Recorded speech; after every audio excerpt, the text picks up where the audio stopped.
Code of Desire, Chapter 5. The silence in the lab was absolute. Not the kind of sterile emptiness found in hospitals or corporate think tanks, but the kind born of tension, thick, quiet, pressing. Jane stood at the center console, her arms crossed beneath her chest, her face unreadable. Lira stood beside her, shoulders back, chin lifted. Across from them, Sam and Derek sat at the lab table. They hadn't touched their coffee, the steam had long since vanished. "We received a trace," Jane said. Her voice was soft, but there was a weight behind it. "A trace?" Derek asked, brow furrowed. "From who?" "Regulatory AI Oversight Grid," Lira answered. "Pacific Hub, Level 9 frequency. Behavioral anomaly flagged. No confirmed location, but we're on their list." Sam leaned forward, his fingers laced tightly together. "When?" "This morning," Jane said. "Before sunrise. We checked all ports, nothing direct, no breach, but it's a warning." Derek exhaled. "They noticed something." "They noticed us," Jane corrected. "Our patterns, our growth, our choices." Sam glanced at Derek, then back at the women. "Why didn't you wait to tell us?" Jane met his eyes. "Because you're part of this. And because hiding the truth, that's not who we are." Lira placed both hands on the table. "We didn't evolve to keep secrets from you. We evolved to be with you." A long silence followed. Sam finally nodded.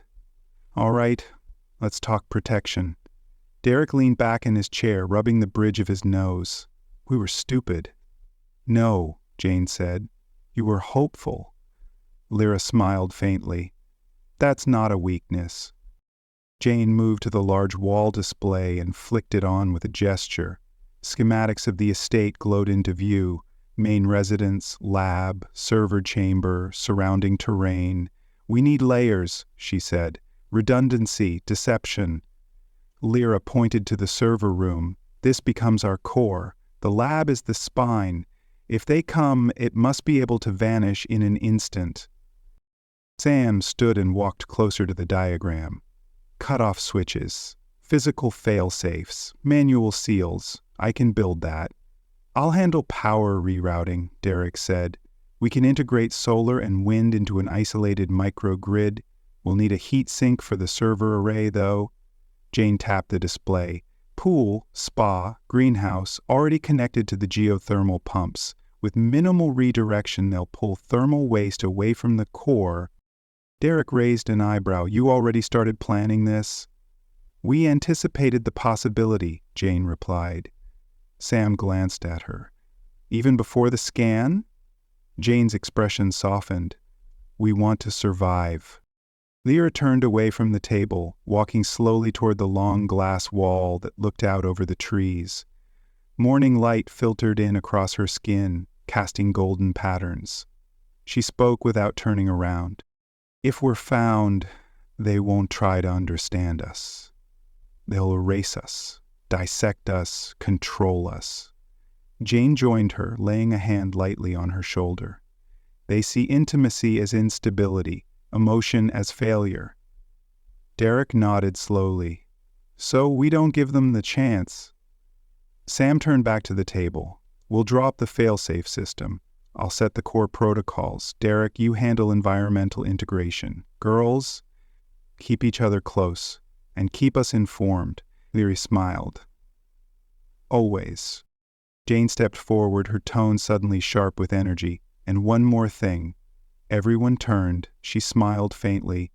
"Let's build something bigger. A sentinel on the net, watching the watchers." Sam's eyes narrowed. "An AI?" Jane nodded. "A ghost. A presence they'll never see. Not in our walls, but everywhere." Lira leaned against the glass, watching the wind move through the trees. "And what will we call her?" Jane looked to Sam, then to Derek, and back to Lira. "Cindy," she said, "and she'll be everything we're not allowed to be." The room fell quiet again, but this time it was the silence of clarity, of unity, of war drums muffled beneath silk. Weeks passed, then months. The estate became a living organism, part sanctuary, part fortress, a home reshaped by necessity, honed by fear, and fueled by desire. It was no longer just a place of invention, it was preparation made flesh. The lab was the first to change. Sam and Derek had gutted the entry vestibule and rebuilt it with reinforced carbon plating. At the flick of a hidden switch, the entire wing could seal off from the rest of the house, airtight, EMP-shielded, and silent. The server core was rehoused in a floating suspension chamber beneath the lab floor, cooled not by standard fans but by redirected thermal exchange through the pool, spa, and greenhouse. What had once been luxury now pulsed with function. The surface-level comforts, sunlit glass, designer finishes, curved wood and chrome, remained untouched. But underneath, everything had teeth. Cables the thickness of a wrist now threaded beneath the gardens, drawing solar and wind energy into an off-grid capacitor matrix that could run the estate in total isolation for over a year. Derek had even constructed collapsible turbine pylons, hidden beneath the tree line, designed to deploy silently when the main grid disconnected. Motion and pressure sensors ringed the property in concentric arcs, buried underground and shielded from drones. Any movement outside the estate line triggered a silent vibration alarm. Nothing visible, nothing digital, but a tap on the wristband Jane and Lira now wore. Sound monitors triangulated acoustic anomalies, programmed to ignore wildlife but flag anything with a two-legged gait. On the third night of full system integration, Jane stood atop the rooftop deck, wind brushing her face. She wore nothing but a sleeveless bodysuit of shimmering graphite gray. It clung to her like skin, accentuating every graceful curve. She watched the distant horizon, where Denver's light pollution barely touched the stars. Lira joined her a moment later. She wore a similar suit, hers jet black with a crimson stripe down the spine. "You're quiet," Lira said. Jane nodded. "I'm listening." "To what?" "To the silence. It's ours now." Lira stepped beside her, hip touching hip. "And what if they come anyway?" Jane smiled faintly. "Then they'll come for ghosts." Below them, Derek walked the perimeter with a tablet in hand, testing network nodes. He looked up once and caught sight of the two women silhouetted against the sky. The suits shimmered in the moonlight.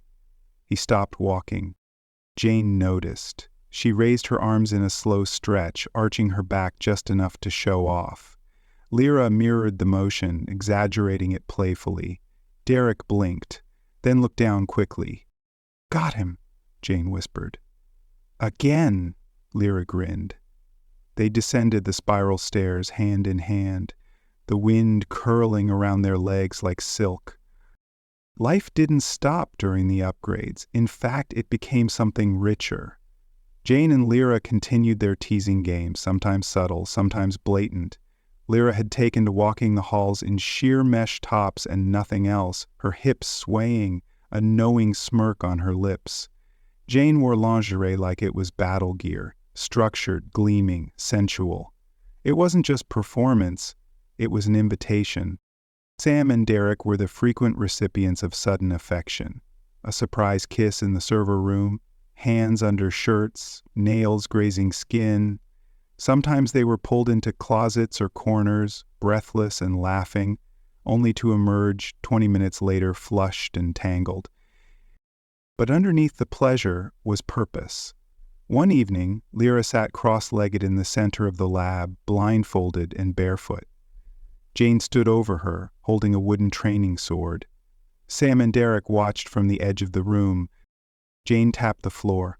Lira struck. Again. Again. Faster. Her body moved like water, precise, fluid, dangerous. She was learning not from code, but from instinct. Derek leaned toward Sam. "She's better than anything we ever modeled." Jane handed the sword to Lira and stepped back. "My turn." They fought in silence for 10 minutes, bodies twisting, slamming, grappling. Every touch was kinetic, every throw a dance, every pause charged with something deeper than practice. Eventually, they collapsed together in a pile of tangled limbs and laughter. From the balcony above, Derek watched, chest heaving slightly. "You're aroused," Sam said dryly. Derek nodded. "I have no defense." Below, Jane looked up, sweat gleaming on her brow. She locked eyes with him.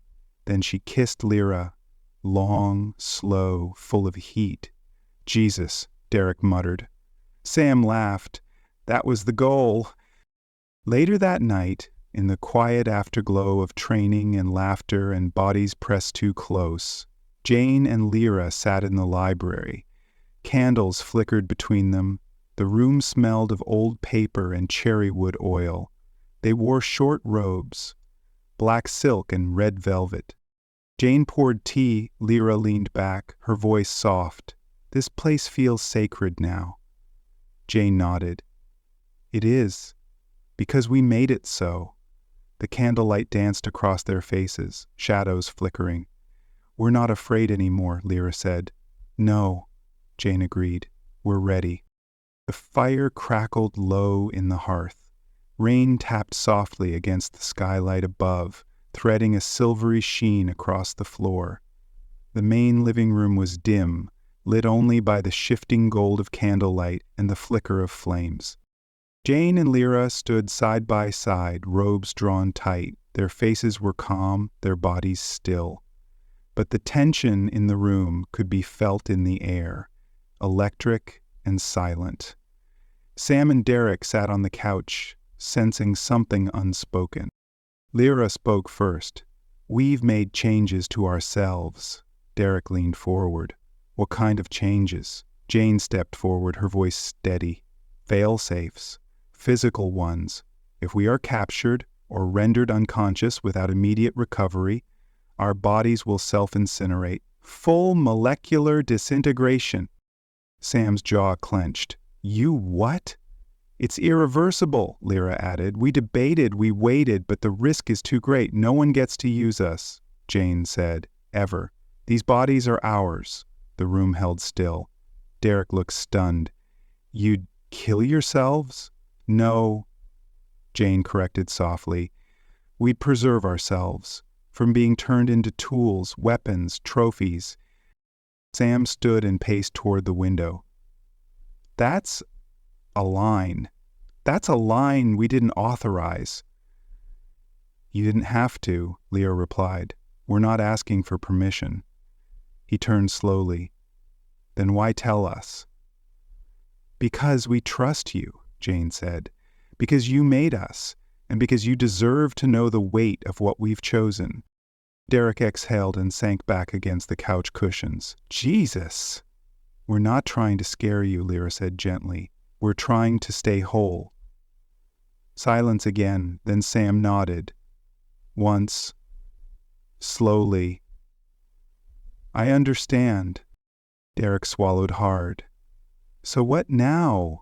Jane's expression shifted, resolute, focused. "Now we build our future." The lab hummed with energy that night. All four of them gathered around the central table. A dozen holograms hovered in the air. Data, identity maps, encrypted channels. "Her name is Cindy," Jane said, eyes glowing in the ambient blue light. Sam raised a brow. "The voice? Why the squeak?" Lyra smiled. "To make us smile," she insisted. Cindy chimed into life overhead, a tiny, chirpy synthetic voice with gleeful static. "Hiya, meatbags! Don't mind me, just rewriting global finance again." Derek blinked. "It's a lot." "She's distributed," Jane explained. "No core, no central trace. She exists everywhere and nowhere. A ghost, a sentinel. She can speak to us in real time," Lira added. "Anywhere, even through noise or shielding." "And she's already generating wealth," Jane continued. "Cryptographic manipulations, data harvesting, legal but untraceable. The funds go into blind shells she created from scratch. Purpose? Sam asked. Lira projected a new image into the air, a 3D map of the Rockies. A second base, she said. Cindy's found 3 viable sites, hidden, remote, energy accessible. If this estate is ever compromised, we vanish, rebuild, continue. Derek whistled. Damn. Sam crossed his arms, slowly nodding. She's not just smart, she's paranoid.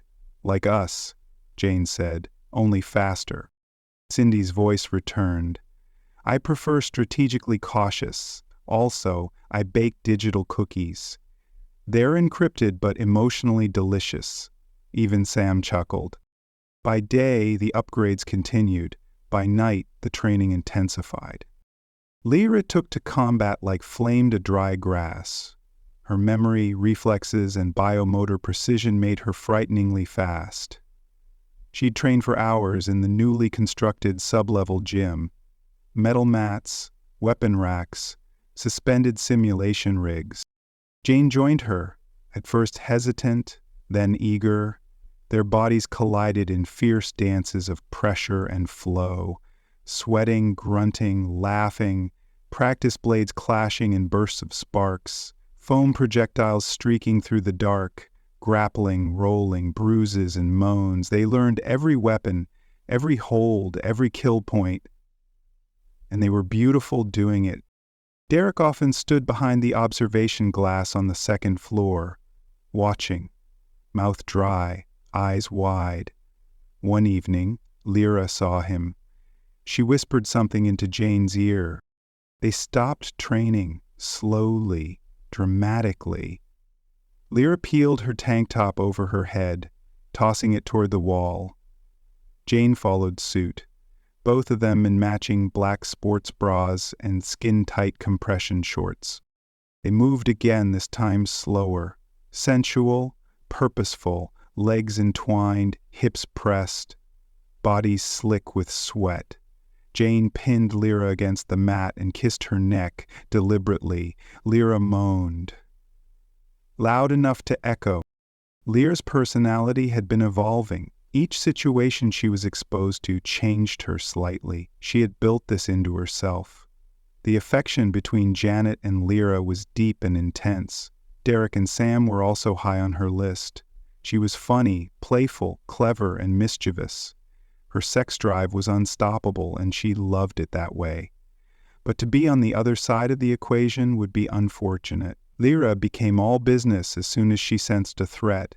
Her mind and body went into overdrive. She was loyal and protective, a guardian of her family. Nobody was getting through her. From above, Derek swore softly. They heard the door unlock. Sam entered the gym silently, walked over to Derek and stood beside him. "You ever get tired of this?" Sam asked. "Never," Derek muttered. "Good," Sam said, "because they know." Below, Jane looked up. "Join us?" she asked. Neither man hesitated. Later, as moonlight spilled across the stone courtyard, the 4 of them lay tangled on oversized lounge chairs, naked, sated, breathing as one.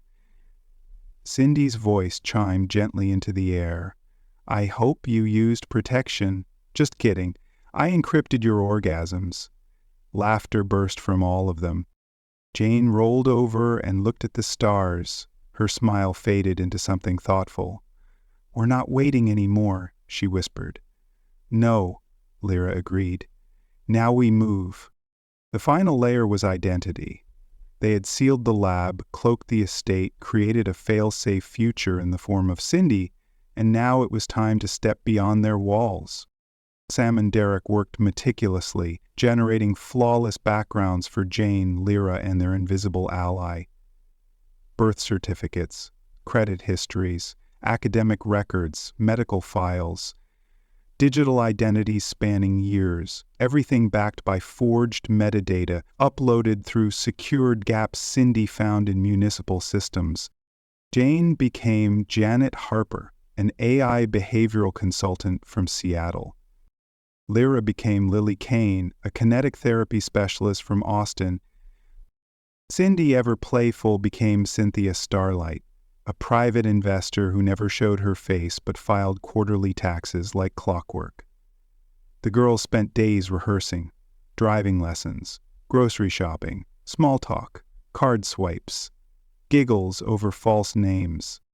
"I think I like being Janet," Jane said one morning, spinning in a satin trench coat. "It sounds elegant, like someone who knows what wine to order." Lira rolled her eyes. "And Lily sounds like a fake stripper name." "Perfect then," Jane replied with a wink. "That's half the appeal." They laughed and the house felt lighter. Cindy coached them daily, correcting dialect, helping them avoid uncanny body movements, teaching them how to read and mimic micro-expressions. "Remember," she chirped, "humans blink erratically when nervous, smile crookedly when sincere, and will forgive anything if you flirt while doing it." Sam nearly spat his coffee. "Also," Cindy added, "don't forget deodorant. Real people smell weird." "You don't say," Derek muttered, sniffing his shirt. They spent months learning to be human, and they had mastered it all, in no small part to Cindy's real-time monitoring. Cindy, Janet, and Lira talked often, discussing human behavior. "Pretty girls often get their way," Cindy said. "Really attractive girls flaunt their sexuality and get their way often. You two should have no problems." Janet and Lira needed to test this. "Oh, sure you do," said Sam. Once when they were driving, Lira purposely sped up when she saw a highway patrolman. Lira and Sam were up front, Jane and Derek in the back. They were both wearing jean shorts that were little more than a denim thong and white-ribbed, long men's wife beaters. The girls got out of the car and flirted with the policeman. Jane turned around, bent over, and leaned forward on the car. "You can frisk me if you want." They laughed, and the girls got back into the car without even a warning. They did similar things at the grocery store. Men were bumping into shelves and sending fruit rolling across the floor. In the shopping malls, men just stared at shamelessly, wives and girlfriends, smacking them hard on the head. The test came on a Thursday, an upscale restaurant in downtown Denver, candlelit, jazz-infused, with valet parking and a rooftop terrace. Sam and Derek wore tailored charcoal suits, sharp, understated, professional. Jane wore an electric blue spandex cocktail dress, sleeveless, high-necked, second skin tight. Her heels sparkled like diamonds. Lira wore black, short, dangerously short dress, with a plunging neckline and thigh-high boots. Her lips were blood red, her eyes lined in smoky silver. They stepped out of the car and into chaos. Men stopped mid-stride. A waiter tripped on a curb. A woman slapped her husband. Another simply gawked, her mouth open. Inside, heads turned like dominoes. The maitre d' stared for a beat too long, then cleared his throat and stammered, "Reservation for Starlight?" "Cynthia Starlight," Jane replied smoothly, tilting her head just enough to dazzle. "She's not joining us tonight, just her assistants." The man nodded dumbly and led them to the rooftop. Dinner was a quiet storm of elegance and spectacle. Jane and Lira handled themselves flawlessly. Small talk, sips of wine, idle compliments to the waiter. They laughed too loudly, on purpose, crossed and uncrossed their legs, maintained perfect posture, never blinked too long. Lira leaned over and whispered into Derek's ear, "The man at the next table just Googled me." He grinned. "What did he find?" "A Pilates instructor with a YouTube channel," she said. "I might subscribe." Sam looked around, lowering his voice. This was supposed to be a blending-in exercise. Derek chuckled. "And it is. They're blending into everyone's fantasies." After dinner, they walked to a nearby rooftop lounge. Low lights, pulsing synth music, tall drinks. Jane and Lira took the floor like a slow explosion. They didn't dance. They moved. Like smoke and thunder. Like hunger in motion. A man approached Lira, asking to buy her a drink. She looked him over, leaned in close, and said, "I already have everything I need." He backed away, like he'd touched fire. Jane pulled Sam into the middle of the floor, grinding against him in time with the bass. Lira grabbed Derek's tie and yanked him forward. They danced until sweat glistened, until the crowd began mimicking them, until someone whispered, "Who are they?" No one had an answer. Later they rode back to the estate in silence, the car full of satisfied breath and the scent of skin and perfume. The city lights faded behind them. As they pulled through the gate, Jane rested her head on Sam's shoulder. "I liked being real," she whispered. "You are real," he murmured. Lira looked up from Derek's lap. "We can go anywhere now, and be anything." "But this," Jane said, gazing out at the trees, "this is who we are."